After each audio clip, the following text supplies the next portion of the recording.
what they call the Jewish phenomenon is that with your certificate, you must learn another trade because you can be dispersed at any time and be taken to diaspora, where your certificate will not work or get you anything. But what you have learned, like Paul, who was a lawyer, who said, "This my hands have provided for my necessities." He was no longer going to court. He was a tent maker. He said, "These my hands have provided for my necessities." Every one of you still looking for a job, you're a compound fool. Who is going to make that job for you? We are growing at the rate of 6 million per year. Where are you going to get 6 million jobs? The future does not belong to job seekers. It belongs to job creators. It belongs to entrepreneurs.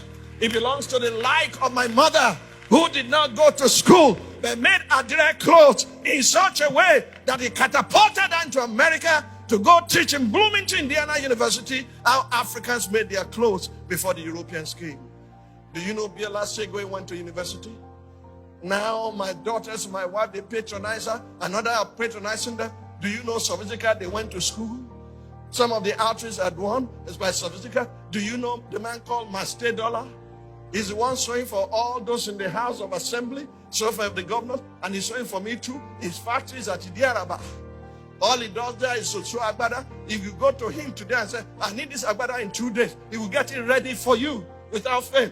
And they are patronizing him home and abroad. He's shipping them abroad. What do you know how to do, rebel? Who bury your talent and carry your certificate with the nickname of applicant. Applicant, my foot. The problem is created by you because you are depriving others of the talent you carry that could create jobs for more people. Government cannot keep on employing people. That's not their job. In fact, the civil service should be slashed. We have an over-bloated government. It should be slashed, and let us empower our citizens, introduce them to what they call Jewish phenomenon, so that everyone has a trade. Do you know everyone called by Jesus was either a fisherman or a task? They had something to do.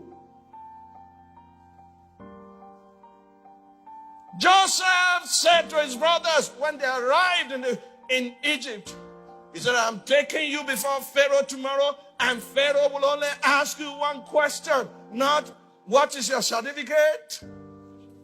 What diploma did you receive?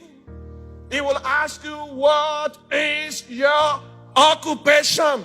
Lazy man that comes to church, and when you are going home, you are asking for money for transportation. What can you do with your hands? I can provide for your family. Who do we need to turn this man around? We need Bezalels and Aholiabs, multi-talented people who are gifted by God, who are creative geniuses, who can then teach others. Do you know how many people employed by Master Dollar?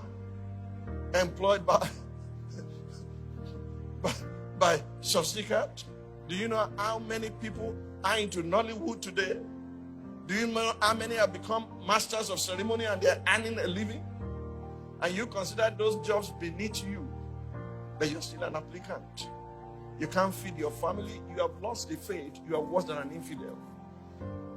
Your hand must provide for your necessity. And then you have a message for the area boys. You can teach them, say, "Look at me. See what God has done with my life. He can do same with yours." And they'll begin to listen to you because you are speaking their language.